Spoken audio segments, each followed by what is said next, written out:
किसी घने जंगल में एक शेर और एक शेरनी साथ रहते थे। वे दोनों एक दूसरे से बहुत प्रेम करते थे। हर दिन दोनों साथ में ही शिकार करने जाते और शिकार को मारकर साथ में बराबर बराबर खाते थे। दोनों के बीच में विश्वास और भरोसा भी खूब था। कुछ समय के बाद ही शेर और शेरनी दो पुत्रों के माता पिता भी बन गए। जब शेरनी ने बच्चों को जन्म दिया तो शेर ने उससे कहा कि अब से तुम शिकार पर मत जाना। घर पर रहकर खुद की और बच्चों की देखभाल करना। मैं अकेले ही हम सब के लिए शिकार लेकर आऊंगा। शेरनी ने भी शेर की बात मान ली और उस दिन से शेर अकेले ही शिकार के लिए जाने लगा। वहीं शेरनी घर पर रहती और बच्चों की देखभाल करती। बदकिस्मती से एक दिन शेर को कोई भी शिकार नहीं मिला।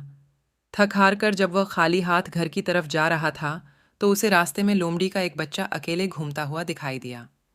उसने सोचा, आज उसके पास शेरनी और बच्चों के लिए कोई भोजन नहीं है, तो वह इस लोमड़ी के बच्चे को ही अपना शिकार बनाएगा।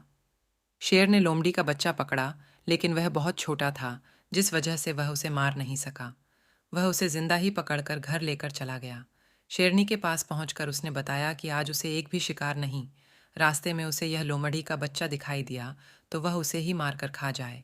शेर की बातें सुनकर शेरनी ने कहा, जब तुम इसे बच्चे को नहीं मार पाए, तो मैं कैसे इसे मार सकती हूँ। मैं इसे नहीं खा सकती है। इसे भी मैं अपने दोनों बच्चों की ही तरह पाल पोस कर बड़ा करूंगी और यह अब से हमारा तीसरा पुत्र होगा। उसी दिन से शेरनी और शेर लोमड़ी के बेटे को भी अपने पुत्रों ही तरह प्यार करने लगे। वह भी शेर के परिवार के साथ बहुत खुश था। उन्हीं के साथ खेलता कूदता और बड़ा होने लगा। तीनों ही बच्चों को लगता था कि वह सारे ही शेर हैं। जब वह तीनों कुछ और बड़े हुए तो खेलने के लिए जंगल में जाने लगे। एक दिन उन्होंने वहां पर एक हाथी को देखा। शेर को दोनों बच्चे उस हाथी के पीछे शिकार के लिए लग गए। वहीं लोमड़ी का बच्चा डर के मारे उन्हें ऐसा करने से मना कर रहा था। लेकिन शेर के दोनों बच्चों ने लोमड़ी के बच्चे की बात नहीं मानी और हाथी के पीछे लगे रहे और लोमड़ी का बच्चा वापस घर पर शेरनी माँ के पास आ गया। कुछ देर बाद जब शेरनी के दोनों बच्चे भी वापस आए तो उन्होंने जंगल वाली बात अपनी माँ को बताई। उन्होंने बताया कि वह हाथी के पीछे गए, लेकिन उनका तीसरा भाई डर कर घर वापस भाग आया।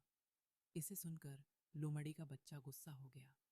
उसने गुस्से में कहा कि तुम दोनों, जो खुद को शेरनी से अपने बारे में सच सुनकर लोमड़ी का बच्चा डर गया और मौका मिलते ही वह रात में वहां से छिपकर भाग गया। कहानी से सीख।